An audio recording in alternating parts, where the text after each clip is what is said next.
I want to talk about the shame around being single. So I think sometimes we can get to a point where we wonder like, what's wrong with us? Or we fear that other people are wondering, what's wrong with you? Like, why are you still single? And, the list of things come out. Well, it's because, you have a really unhealthy way in relationships, or because you're too picky, or because of this trauma, or whatever. And I know for me, like sometimes it keeps me up at night thinking about what other people are saying, thinking about my childhood friends who have their life seemingly all together and what they must talk about around the dinner table, like, oh, poor Delphine, she still hasn't figured it out. And first of all, that's super self-centered because most probably they're not thinking about me at all or talking about me or gossiping like that.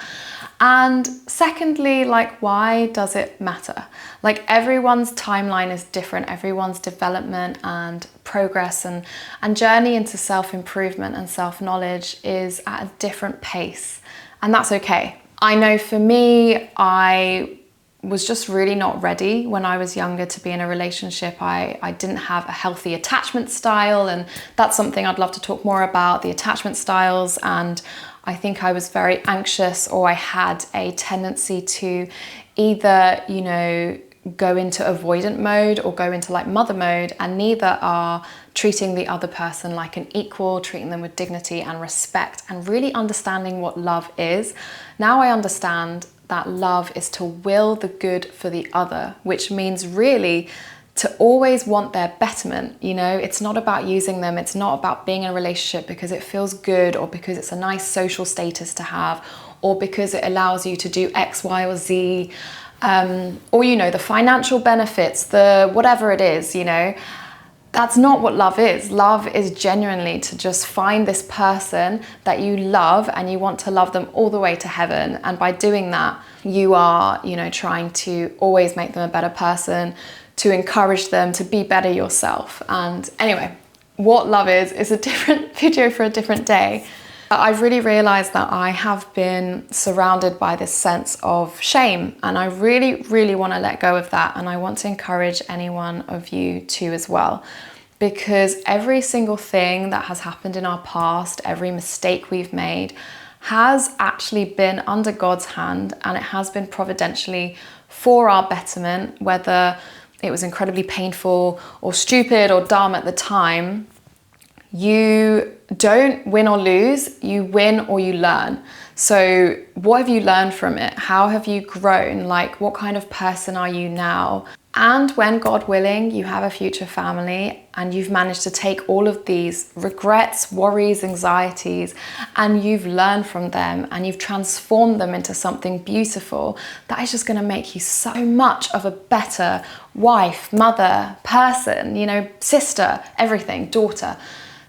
So I really am taking this moment to just give everything to God, to let go of any shame or embarrassment or humiliation I have, because yes, I have a past, yes, I have stories, yes, there are some moments which I'm sure have made people say, poor Delphine, but that's okay. That probably came out of love anyway. B, if it came out of people who didn't love me, who cares? Like, I don't actually care about their opinion or what they think of me or my life or my past or anything like that. And I want to also rebuke any statements that people have said to me. So like, I had a friend once say, oh, you're so unlucky in love.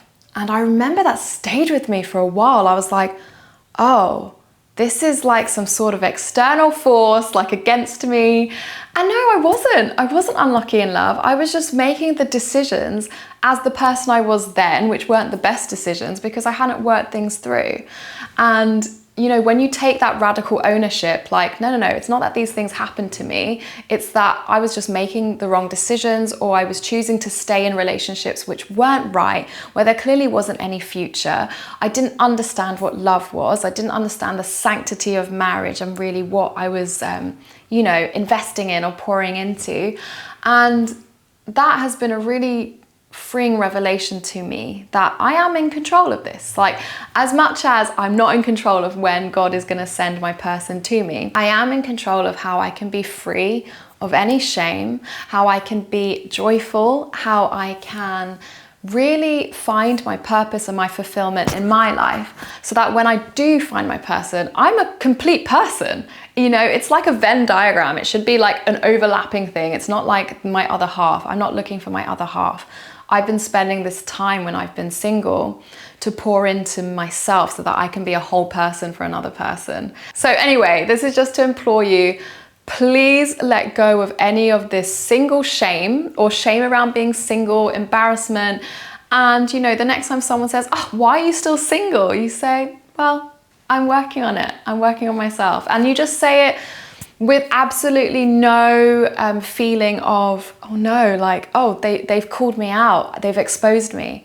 Because I remember this once that I didn't talk about a past relationship to new friendship group because I just didn't want to be defined by it. I didn't want to talk about it. I kind of wanted to forget about it and be like, that never happened. And then someone brought it up because they knew a friend of a friend, and I felt so exposed. I felt so like they found me out. And anytime I've talked about that experience with any of my friends, all I've been received with is compassion and love and never judgment. And if someone's going to judge you about anything, they probably aren't your friend anyway.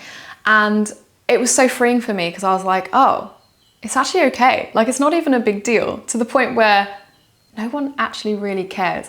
So I keep trying to say to myself, the new mantra I'm trying to live by across the board, of course, living well, living good, living according to God, but it's just like, it's not that deep.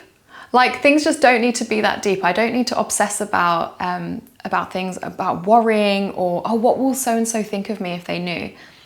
No, like anything that I've brought from darkness to the light through Jesus, and I've brought, you know, to the sacrament of confession, I'm a Catholic, you know, I am free from. And I need to live like I have been not only forgiven, but redeemed. And yeah, so this is just a bye-bye shame.